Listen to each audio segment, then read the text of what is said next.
Okay, I think I'm live. This took a long time to connect.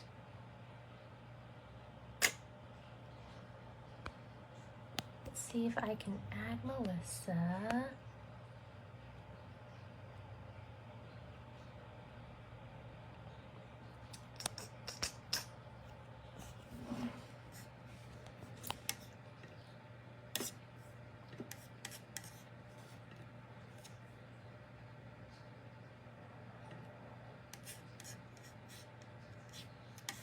Okay.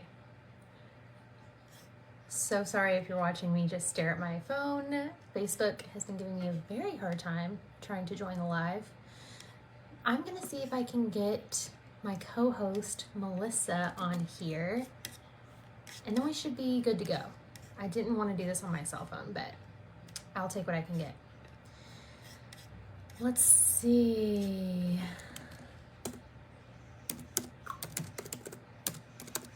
She is going to request to join. We're new to Facebook Live, so I am, again, so sorry for all the technical issues, the delays. I'm glad we figured it out.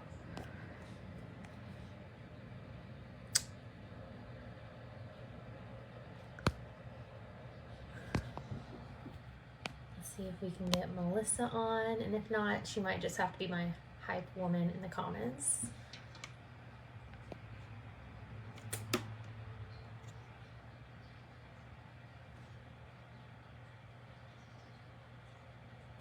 She says she can see me. Okay. I might have to do this solo, Melissa. I don't know. I don't know how to get you on here. I think there should be a way you can request to join, but maybe not. Okay. I'm just going to start talking, and Melissa, if you want to work on it, try to jump in here, that'd be great. But if you can't, and we'll just have you in the comments with us. If you made it this far, if you stuck with me, thank you. My name is Alyssa, and I am the email deliverability lead at ConvertKit.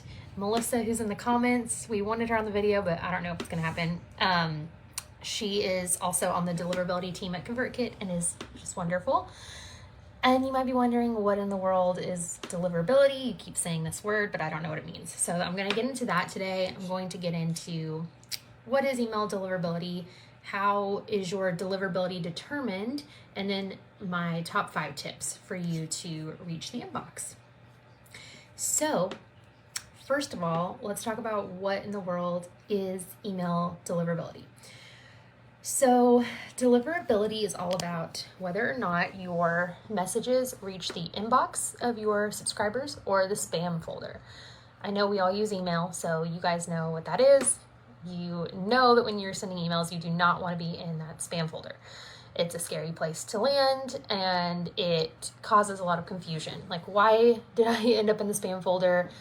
It's never fun because we don't want our customers or subscribers to see our brand associated with spam.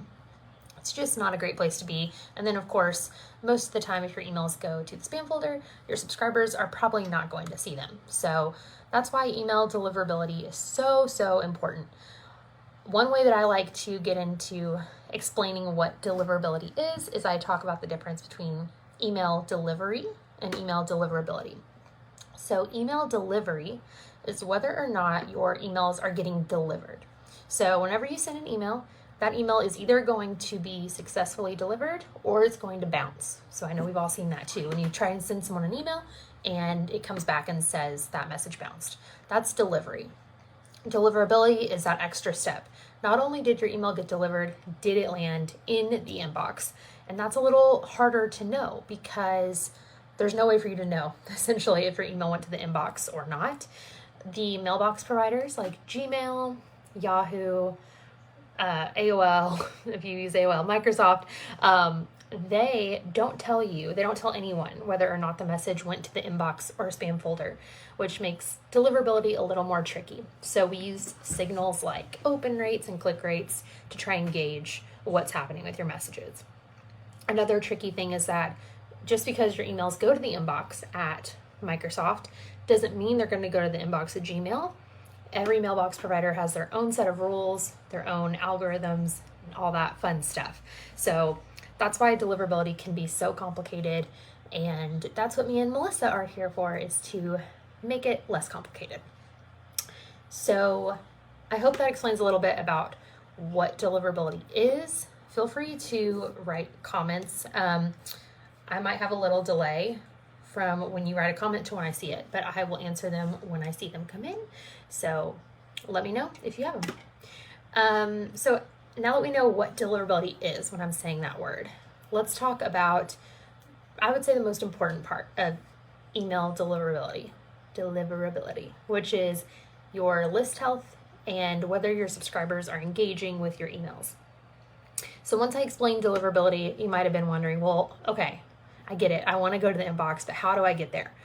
There's a lot of factors that determine whether your messages will go into the inbox or the spam folder. But the most important thing is how your subscribers engage with your emails. So all the different mailbox providers are using these algorithms and machines to decide where your messages should go. And one of the top things they look for is, well, what do subscribers think about these emails? Do the subscribers want these messages? Did they sign up for them? And they can't read your subscribers' minds, so they take a look at what your subscribers are doing, and they try to essentially assume what your subscribers like and what they don't like. So if your subscribers are opening your messages, engaging with your messages, replying to your messages, all that fun stuff, that's a good sign. Those are positive signals, and that means, Gmail, Microsoft, Yahoo, all those mailbox providers are going to say, oh, yay, that person is sending great messages that people want. They belong in the inbox. If your messages are not really getting opened very much, or they are getting marked as spam, that's one of the worst things that can happen. Or they're bouncing a lot. Those can be signals to mailbox providers that maybe your messages shouldn't go to the inbox and they should go to the spam folder. So that's what we want to avoid. So your goal is to have a list, an email list that's highly engaged and is interacting with your messages and sending signals that they like your messages and they want to keep receiving them. And that's going to bring me into my 5 tips, top tips, to reach the inbox of your subscribers and stay out of the spam folder. Again, for people who are just joining, feel free to ask as many questions as you want about email, email deliverability, spam folders, inboxes, all that good stuff, and I will answer them as they come through. I do think I have a little bit of a delay on when I will see your question, so if I don't answer it, I will. I just probably haven't seen it yet. But now I'll get into my top 5 tips. So first, super important, is to never purchase a list or kind of like use tricks to gain subscribers. And I'll go into what I mean by that. The most important thing about your deliverability is that you have a good foundation through how you collected your subscribers. It's really important that everyone on your list wants to be there, that they asked to be there, they signed up to be there. So again, you don't ever want to buy a list or get a list from a friend or a business, because that means the subscribers on your list did not sign up to receive your messages, and that never goes well. We send 2 billion messages a month at ConvertKit, and so I've seen the good and the bad, and it never goes well. So make sure you don't do that. And then there are these like gray areas where, it might not be obvious that this isn't a good idea, but I really wouldn't recommend doing things like giveaways to collect email subscribers. And by that, I mean, let's say you team up with a few other local businesses and you are giving away some services or products together. And in order for someone to submit to the giveaway, they have to give their email address. I've seen a lot of creators and small businesses try this, and it normally does not go well because the people on your list are there because they want to win the free stuff, and they didn't sign up to receive your emails.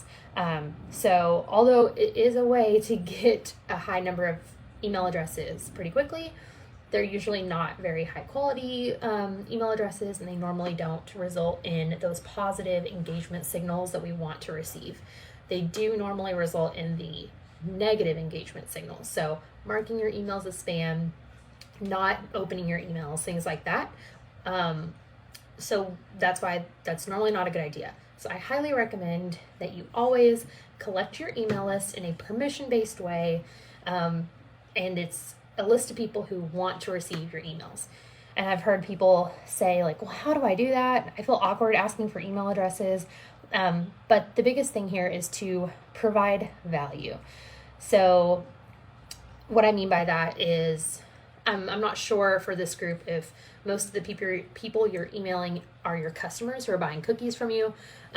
If they are, you might do something like, hey, I'm going to create an email list and I'm going to do like pre-sales only for my email list, or discounts only for my email list. I'm sure you have a limited number of spaces for things like holiday cookies. So maybe you post to your Instagram and anywhere else that you have an audience and say, hey, if you're interested in, getting a spot this holiday season, limited spots available, my email list gets access first.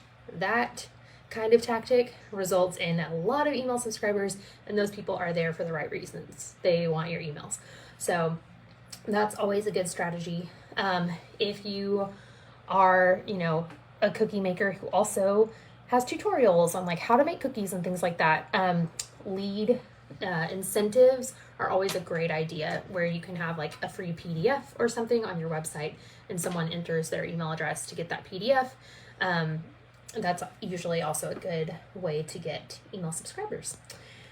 I do see a question, yay, from Rachel. Thank you for asking a question. So you are just starting to collect emails. Congrats, that's great. It's never too late to start. So a tutorial for how to start, that's a great question. I'm sure there is. One place I would start, obviously I work for ConvertKit, so I'm very familiar with ConvertKit. We have a free plan for up to 1,000 subscribers. If you're not using ConvertKit, I'm sure whichever platform you're using also has this, but I would check out the knowledge base center. So at ConvertKit, you can just Google ConvertKit knowledge base, and you're going to see a ton of articles. Some of them have videos, and there should be a section called Getting Started. So, but just in general, some of the tips I would give a newbie that's just getting started is, you start with collecting those subscribers. How do you do that?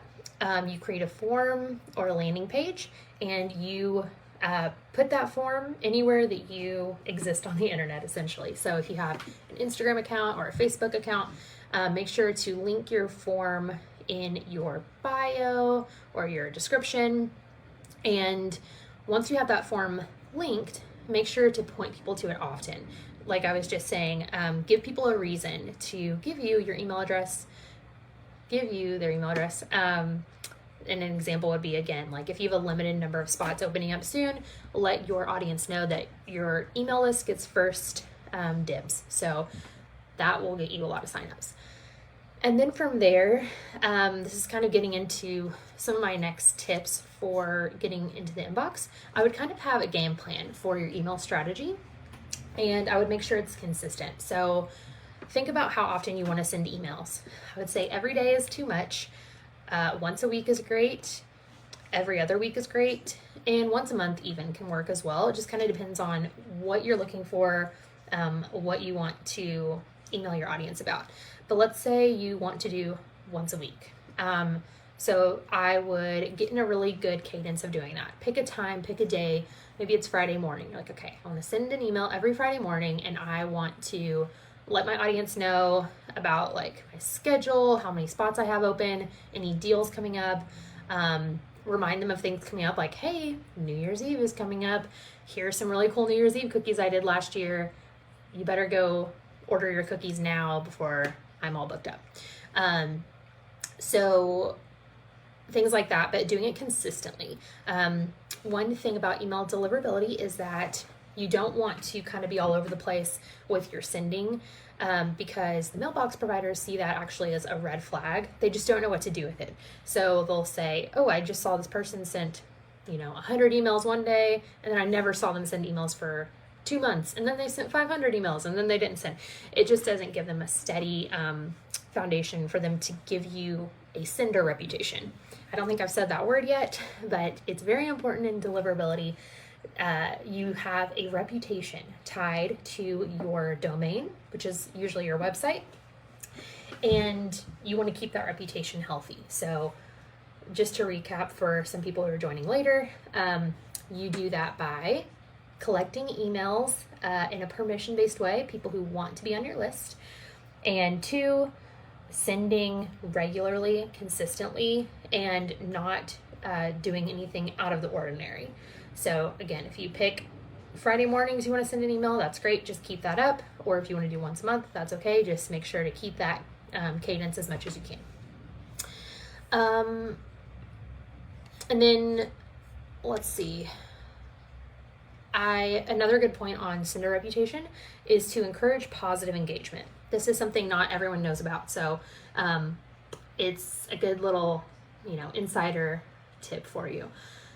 One thing that the mailbox providers, Gmail, Yahoo, etc., love to see is that positive engagement from your subscribers. They want to see opens, they want to see clicks, and a little secret is that they like to see replies. So that's another great thing to do for a newbie if you're just getting started, or if you've been doing this for a while.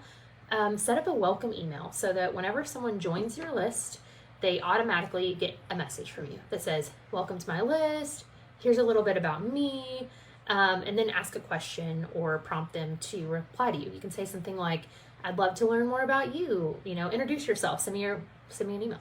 And Gmail and the others are going to see that as you having a relationship with your subscribers, and they're going to be more likely to place your message in the inbox. So that's something I recommend, is starting out strong with an automated welcome email. Most email providers should let you do that. ConvertKit definitely does.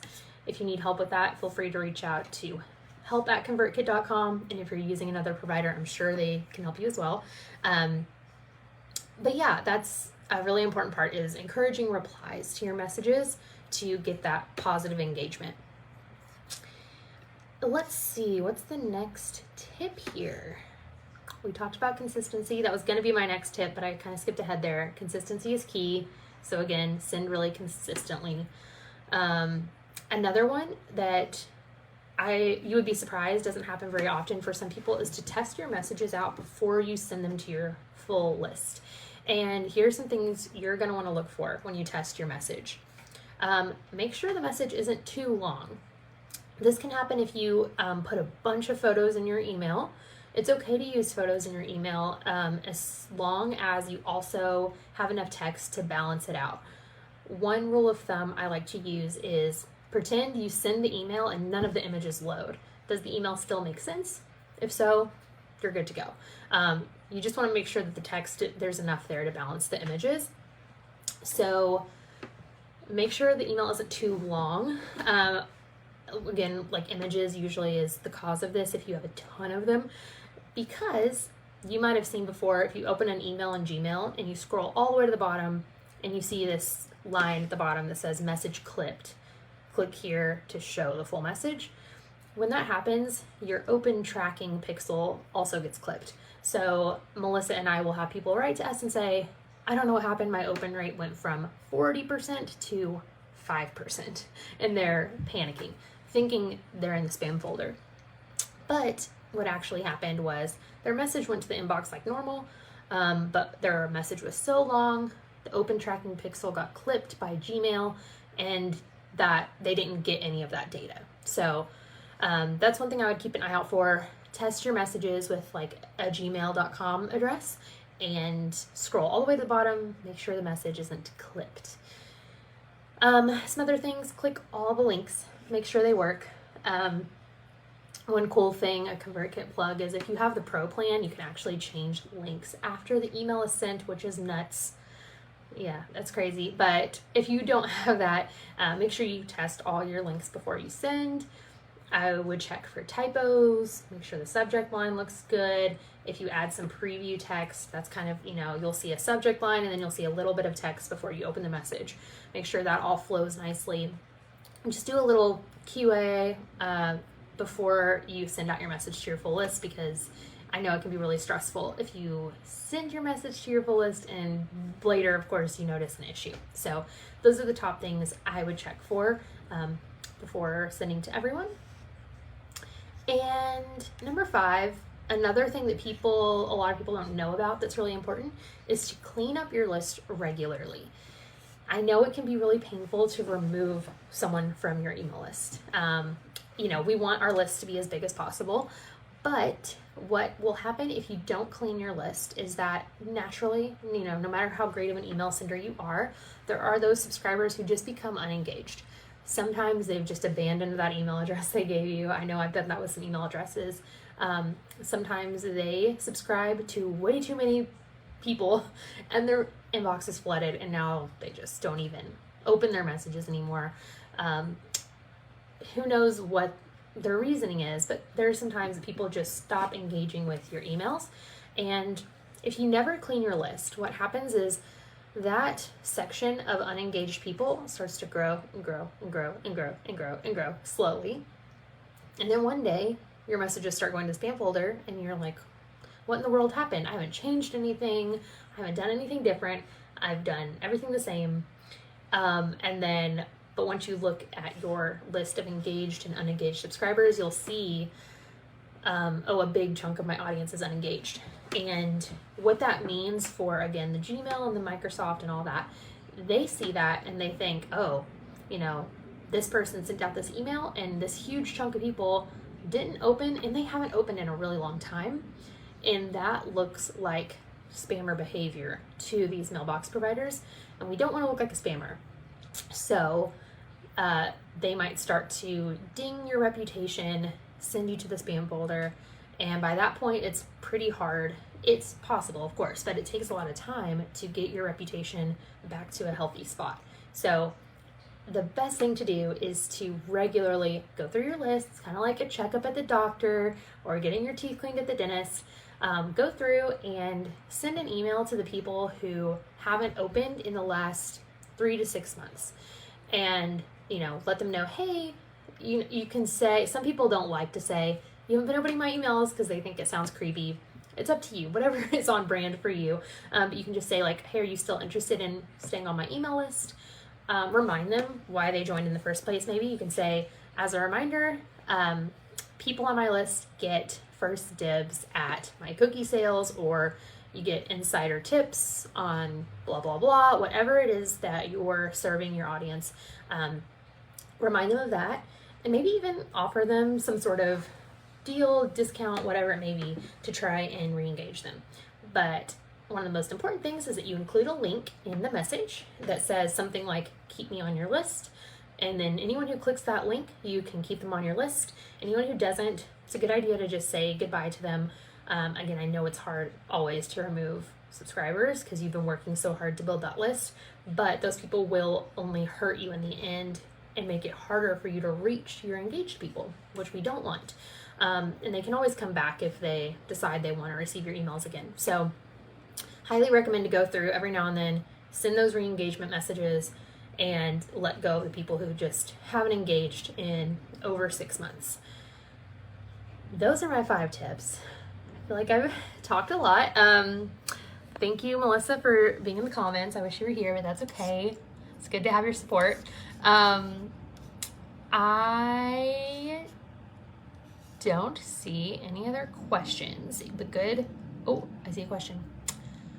Should we provide an unsubscribe option? Great question, Rachel. You have to provide an unsubscribe option by law. So yes, you definitely should. Yes, you definitely need an unsubscribe option. And outside of legality stuff, which you should, because it's illegal not to, but also it's good to let people who don't want to be there leave easily, because if someone is on your email list and they decide, I don't want to be on this list anymore, and they are trying to find a way to unsubscribe and they can't, they are going to mark your message as spam instead.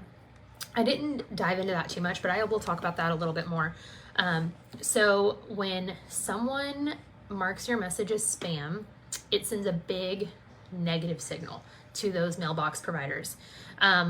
There's actually this feedback loop that happens where For most mailbox providers, they'll actually tell your email service provider, hey, this message was marked as spam. So you normally will know your complaint rate.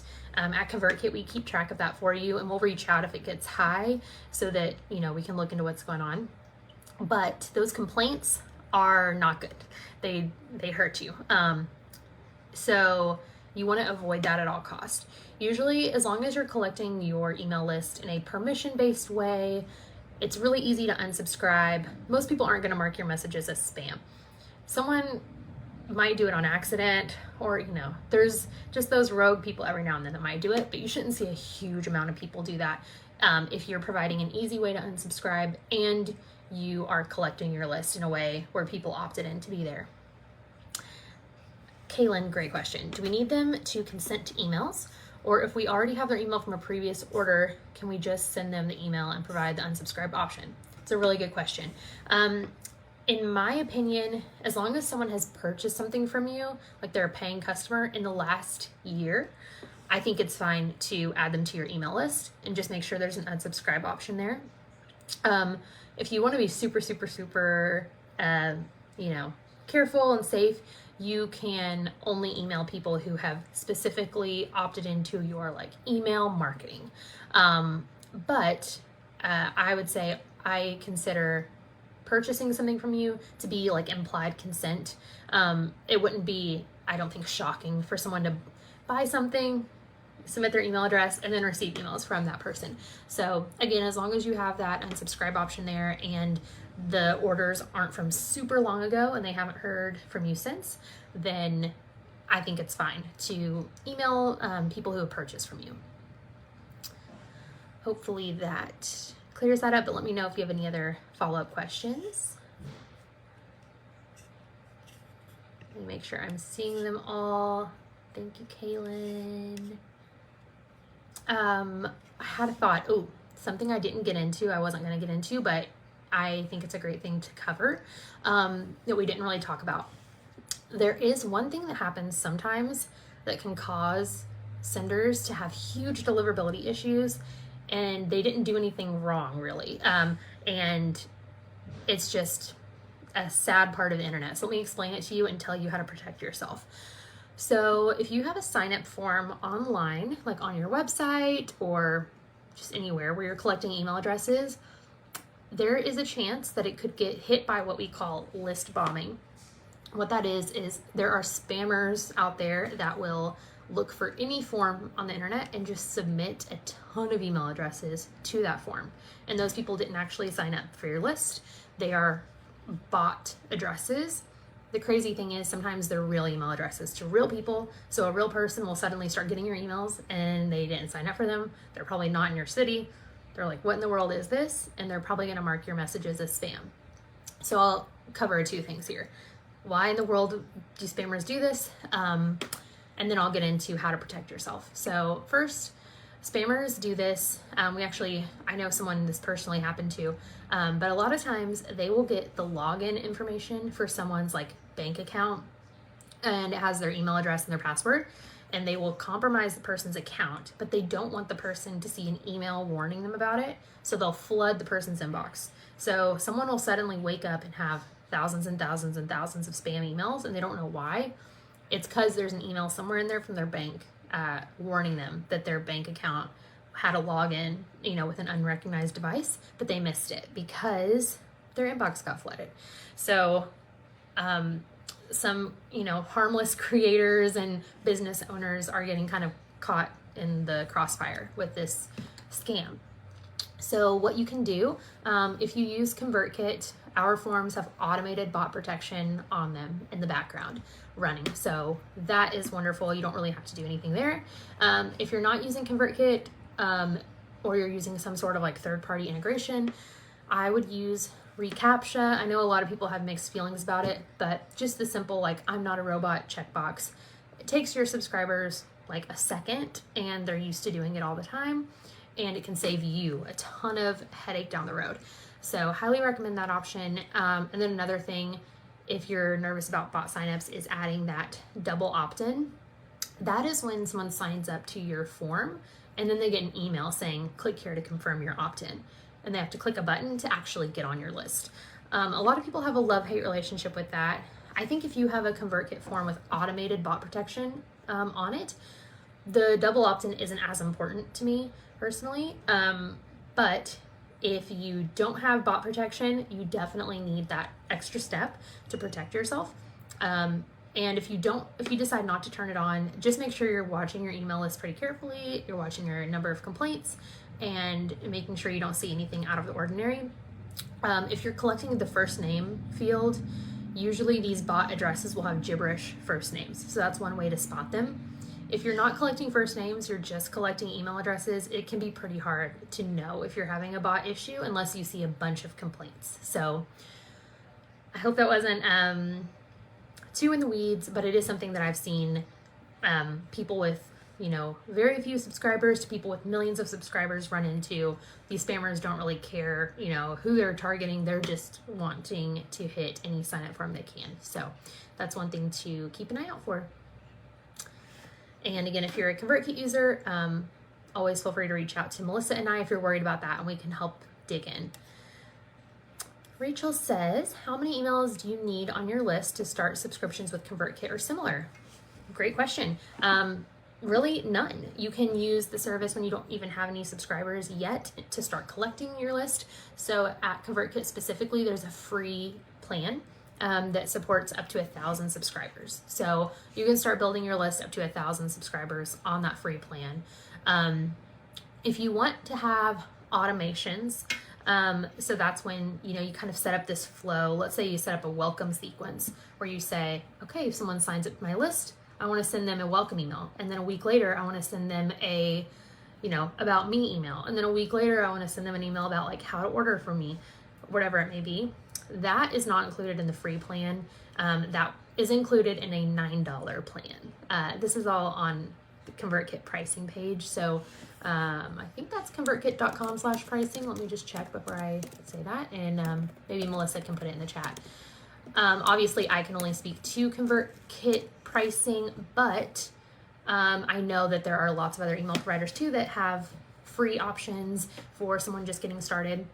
But basically, you can have 0 subscribers and use a service like ConvertKit. And I would recommend it so that you can start using their forms and landing pages to get started. And then that platform will grow with you. I know there's like a lot of discussion about a lot of email providers like ConvertKit. The more subscribers you get, the more expensive it gets. But hopefully the more subscribers you get, the more you're earning. So it all, I would hope that ConvertKit is a tool you use to make money. So on that note with ConvertKit, there's ConvertKit Commerce, where you can create products and sell them. You can sell the products in your emails or on your forms. So that's really cool too. If any of you are selling like tutorials on cookie making, I know I bought one. I think I saw a TikTok video last year on sugar cookie decorating, and I was obsessed and I bought someone's PDF. So if you do something like that, you can upload it to ConvertKit, sell it, and we show you on a graph like how much you've earned and keep up with all the stats for you, and you can add those to your emails, and you can add the purchasers to your email list. It's all great. So anyways, you can start anytime with no subscribers, or you can, we have people with millions of subscribers. So any creator of any size. Yeah, Melissa is obsessed with chocolate chip cookies specifically, but I'm sure she loves any cookie. We all do.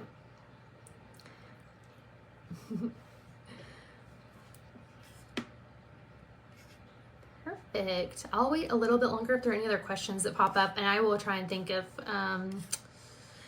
any other things I feel like I need to know. Melissa, if you have anything you were wanting to cover, I'm sorry you couldn't join, feel free to pop it in the chat and I can try and read your mind and like explain for you.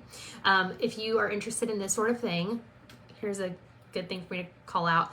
Melissa, can you post our sign up form? Speaking of email, deliverability.ck.page. This is our landing form we created on ConvertKit, so you can kind of see what that looks like too. If you want to sign up for our email list, we every now and then will send out deliverability related content with tips, We have a podcast called Deliverability Defined.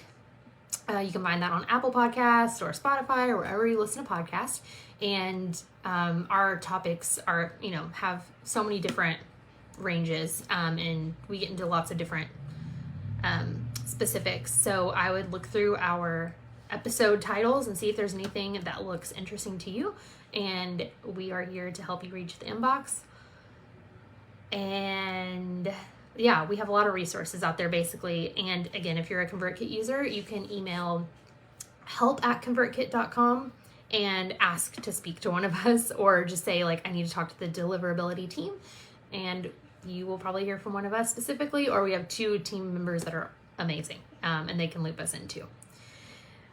Yes, I will say it again. So Melissa linked our email sign-up form.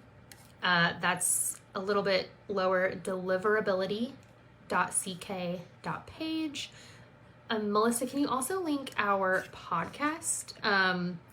Our podcast is called Deliverability Defined. It's a very annoying word to type out, so we can just give you the link. But we dive into topics all about how to reach the inbox, but we also get into strategy stuff too. If I had to recommend one episode to you all, I'd probably say there's one about how to increase engagement from your subscribers. That's a really good one. Yeah, deliverability is a mouthful. And I can, oh, there we go. Melissa has the podcast linked, or you can actually hear her talk too, and it's not just me. But we go into how to clean your list, how to learn from unsubscribes. It's kind of fun. All kinds of good stuff there. So you might want to check that out if this stuff sounds interesting to you. Thank you, Rachel. And if you have any questions for us, you can always reach out again, and we can cover whatever topic you want us to cover on the podcast, or help however we can.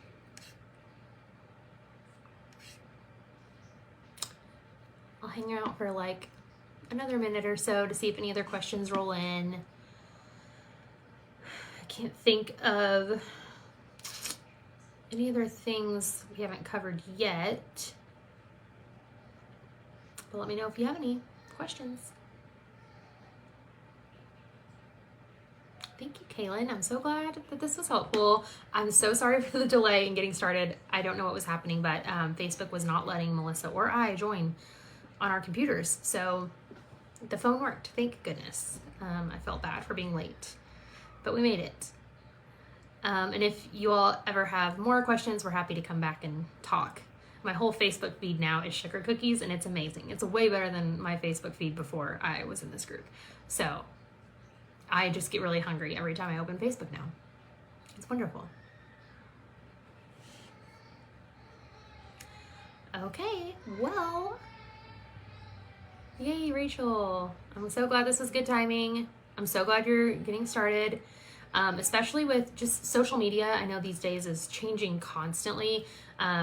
Like the algorithms, it's hard for, not everyone who follows you sees your content. Email is a great way to own your audience. You don't have to worry about algorithms or your accounts getting shut down or things like that.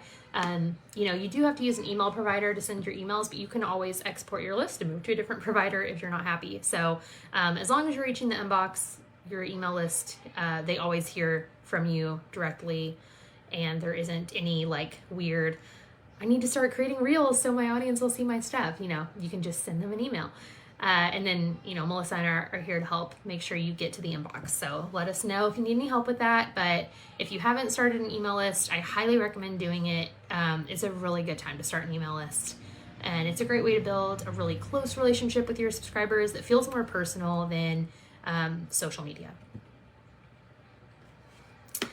Alrighty, I'm going to end the live, but thank you all so much for coming and being patient with us. I hope you have a great rest of your day. See ya.